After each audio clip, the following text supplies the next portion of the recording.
Hi everybody, my name is Madalyn McHugh and I'm so excited to talk to all of the artists of all kinds, musicians, actors, singers, all kinds of artists today about keeping the faith and keeping your dreams alive during this really hard time that we're all going through. First, I'll tell you a little bit about myself and then I will answer some questions that Bay City players sent me about the industry. I went to Caro High School and Saginaw Valley State University, and I studied music, primarily classical voice, and then I got into theater towards the end of my degree. I was involved with Bay City players for about the last 6 years, and I played Eliza Doolittle in My Fair Lady, and I was in several other concerts with Bay City players as well. It's a very, very important place to me, and all of the people there have helped me foster my love and my passion for the arts. And when I moved to New York City 2 years ago, I had so much support from everybody at Bay City players, and it holds a special place in my heart. So I'm excited to answer some questions today. So what's the first question we have? So how to approach auditions? How do you find them?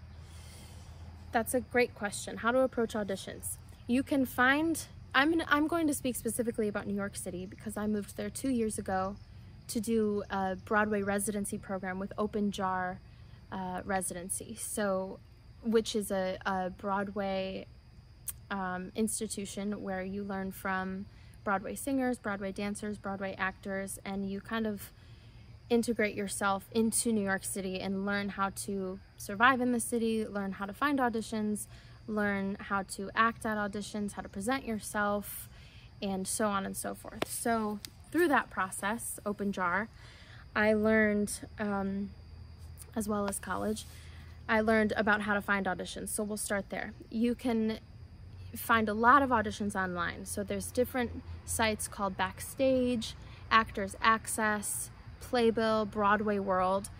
Some of them you have to have an account for to see certain information. Backstage, I have a Backstage account. I highly recommend that. Actors Access, you have to have an account.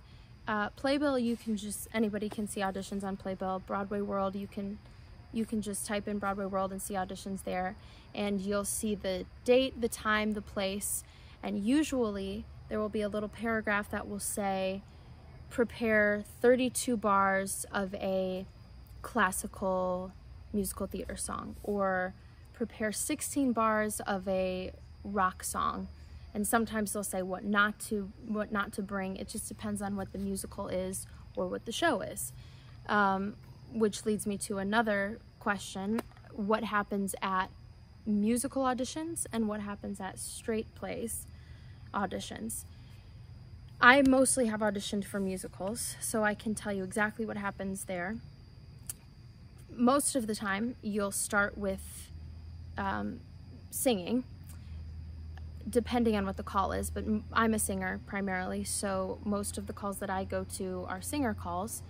And for a singer call, you would start with somewhere between an 8 to 32 bar cut, and you go into the room, and there's anywhere from, sometimes there's only one person, sometimes there's 4 people. I've been in a room with 8 people before. That's on the high end, but it just depends on what you're auditioning for. And they'll say something like, "Hi, how's it going?" And you just greet them, and what you want to do first is walk right to the accompanist. After you greet everyone in the room, you walk right to the accompanist and you clearly explain what your cut is. So you discuss the tempo with the accompanist, you discuss where you're starting and where you're ending, you make that very clear, and you have about a 30-second conversation with the accompanist. You give your tempo in a very polite manner. A tip with the accompanist is never snap at the accompanist, never clap at the accompanist.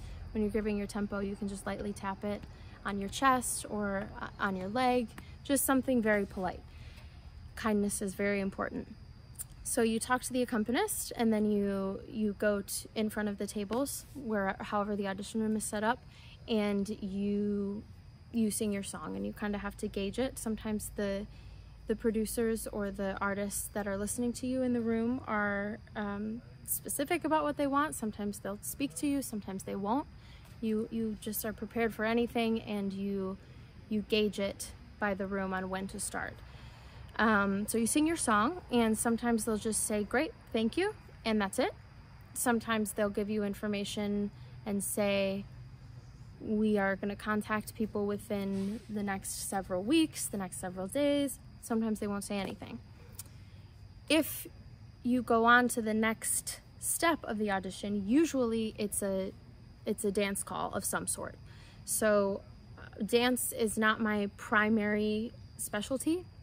I do dance, which I'll get to that in a second, but most of the calls that I go to are mover calls. So a mover call is something that everybody should be able to do. So that usually happens if you get a call back. They'll say, can you come back at 4 o'clock, or can you come back at 5 o'clock, whenever the time is, to dance today? And always say yes. Whether you think you can or you can't, always say yes. You'll figure it out how to do it. And then the dance call happens, and every audition is different. Sometimes it depends on what musical you're auditioning for, but sometimes it's technical, sometimes it's very simple. But the most important thing in the mover call is animation and energy, because there's a lot of, if it's a mover call, then it's not gonna necessarily be people who specialize in dance. It's gonna be a different set of people. So you wanna have high energy, you want to remain animated, and you wanna be really positive in the room, no matter what you're thinking in your head. You wanna be really positive. So that's a musical. A straight play, usually, in my experience, auditioning for a straight play, it's a monologue or sides. So same thing on Playbill or Actors Access or Backstage, any of those sites, it'll say prepare a 1-minute monologue. And usually monologues are gauged by time, whereas a musical is gauged by how many bars you should sing. A monologue is gauged by time. Most of the monologues I've presented are 1 minute. I don't think I've ever done less than 1 minute. Sometimes they're 2 minutes. Sometimes it'll say a 2-minute monologue. And other times you'll get to the audition and the monitor at the audition will say, here's the sides. They'll ask you who you're auditioning for. They'll say, here's the sides, and you have some time to prepare them, and then you'll go in and you'll read with someone. And a callback for a straight play could be then a scene. I had an experience where I was called back for a straight play, and then I was paired with someone who was also called back, and we had about 5 or 10 minutes, maybe, not very long, to prepare the scene, and then we presented the scene to the casting directors. So long story short, it depends on what you're auditioning for, exactly what they'll want, but you know, in general, you should have about 10 songs that you can sing at any time, and they should be a variety of songs. You should have some pop songs, some classical songs, some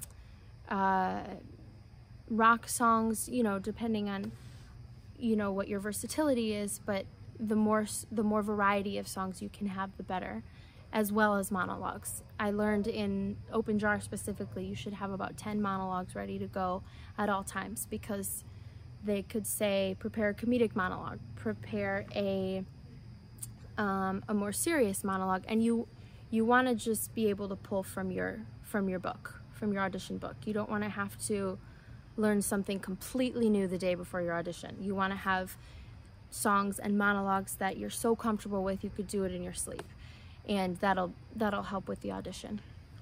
Well, you mentioned something about callbacks, and you explained about straight play callbacks with doing scenes and stuff, but what about a musical callback? What would you do? A musical callback, sometimes they'll have you sing again. Most likely you'll have to dance in some way. You'll have to move or dance again, depending on the musical. But for example, if you're auditioning for a chorus line, you have to that's going to be a dance call. That's not a mover call. If you're auditioning for, what's an example of a mover call? Maybe My Fair Lady wouldn't be as intense as what it might be. It depends. Yeah, it just depends. It depends on the show that you're doing. Come From Away, something like that with movement in it. There you go. Come from yeah. away would be more of a mover call, but it just depends on the show that you're doing, how intense the dance call would be. Which makes me think of looking at different titles of auditions to understand what kind of audition you're at. For example, there are, and you can see all of this on Playbill.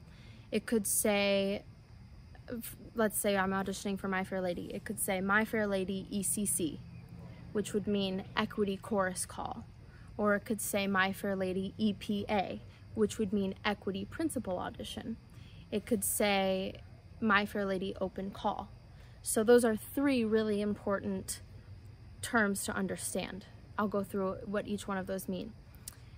An ECC, EPA, and an open call. An ECC is an equity chorus call. So just because it says equity doesn't mean that if you're non-equity, you can't audition.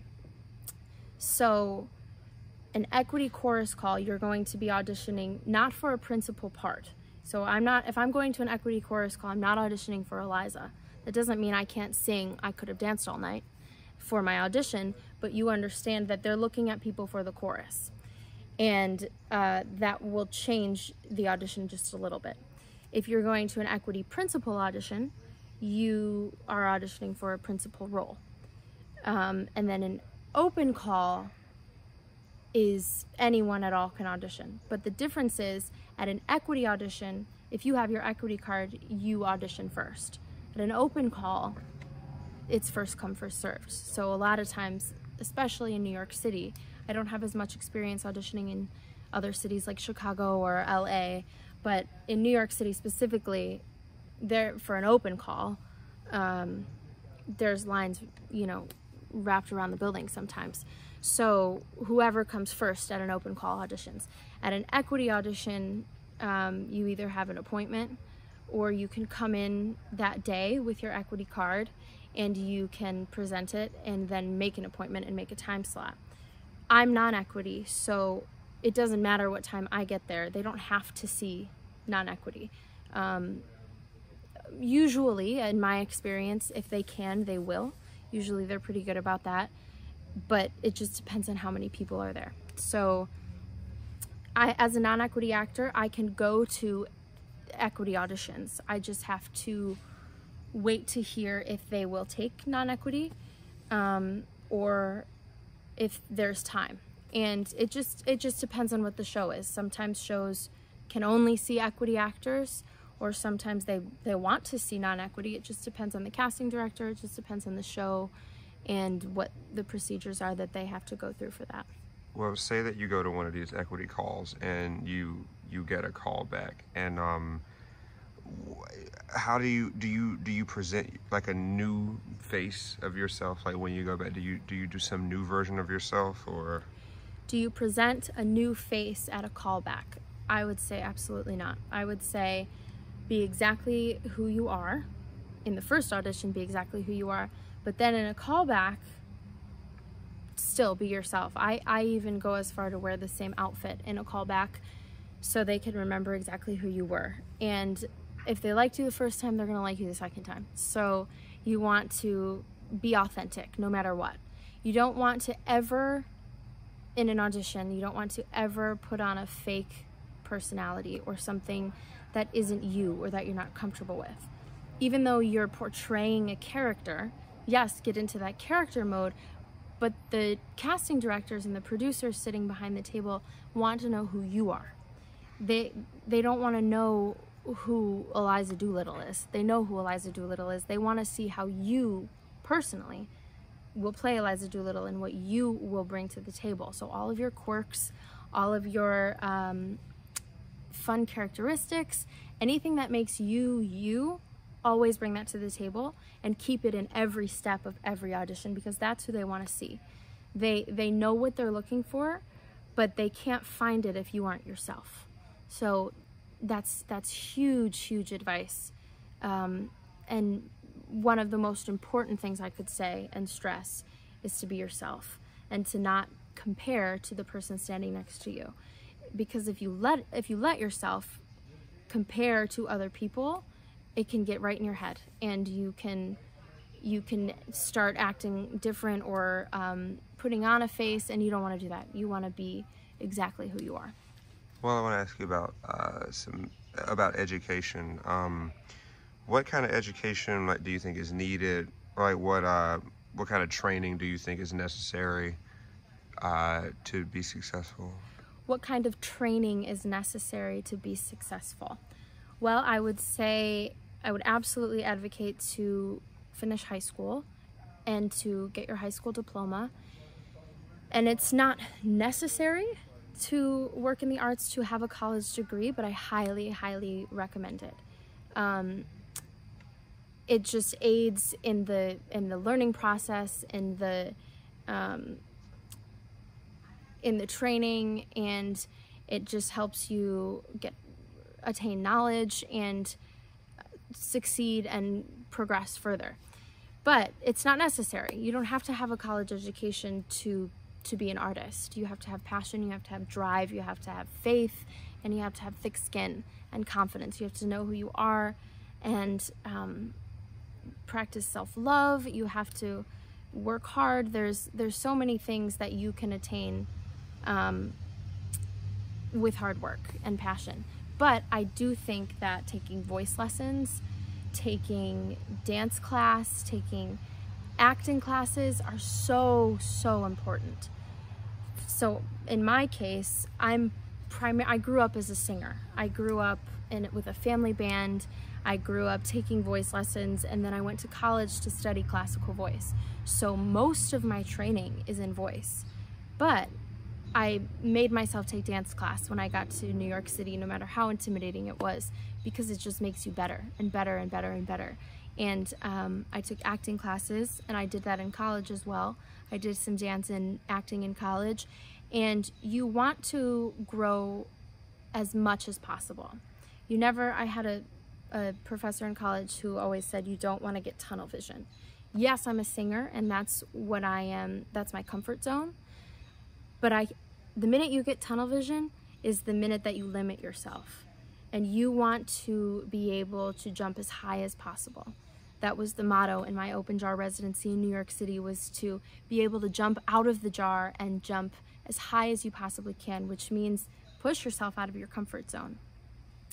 I am so much more comfortable dancing now than when I first moved to New York City, because you put yourself in dance classes and you go over and over and over again to establish the work ethic and to establish yourself in a new area that you might not necessarily be super comfortable in, but it's necessary.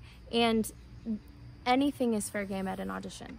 So it doesn't matter what you say. You could say, well, I'm primarily a singer. They may need to see you do a pirouette, or they may need to see you do a time step or a grapevine, or just see that you can keep rhythm. And like anything, if you're not keeping up on it, then your ability or your finesse can fade a little bit. So you want to keep up on all of your skills, acting, singing, and dancing. And I would also say, if you can, to learn an instrument, because that's aided me personally in so many ways. There's so many auditions that require to play guitar or to play piano or whatever. If you have an instrument to offer on top of your other skills, it really sets you apart, and it's just going to help you in the long run. So you have mentioned New York many, many times. So can you tell us about living in New York, like roommate situations and eating and traveling around the city, and like just the cost of living in the city? Living in New York City, that's one of my favorite topics. Living in New York City was a huge transition for me. I'm from Caro, Michigan, which, if you don't know, it's right in the thumb, and it's the exact opposite of New York City. It's farmland, it's quiet, and just talking about the way of life, it's completely different. So, and I had never been to New York City until I did open jar residency program in 2018. So it was a little bit of a culture shock for me, as you can imagine, because there's no city like Manhattan, and there's no place like Manhattan. And when I first got there, it was just absolutely magical, and it's still magical to me. but you do have to prepare yourself in an adequate way if you're planning on moving and staying to further your career. So the first thing mentioned was roommates, which is very crucial because it's expensive to live in New York City. So there's a lot of things to think about. It's difficult depending on your situation. It's difficult to live. I lived in Washington Heights, which is part of Manhattan. So living alone in Manhattan financially is pretty difficult. So it's helpful if you can have at least one or two. The more roommates you have, the easier financially it will be to split the costs. But I also advise that you choose your roommates very carefully. I was fortunate to room with two of my open jar classmates, so we were doing the same thing, and we could encourage each other, and we were auditioning together. At night we could discuss the hardships we were going through, breaking into the industry.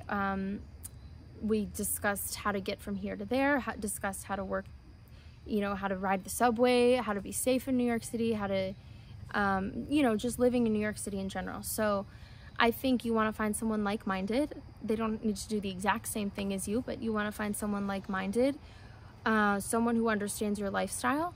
As an artist, you might have to get up at 5 a.m. and you might have to warm your voice up. So if you're with someone who does something completely different and doesn't understand that, that's definitely something to think about.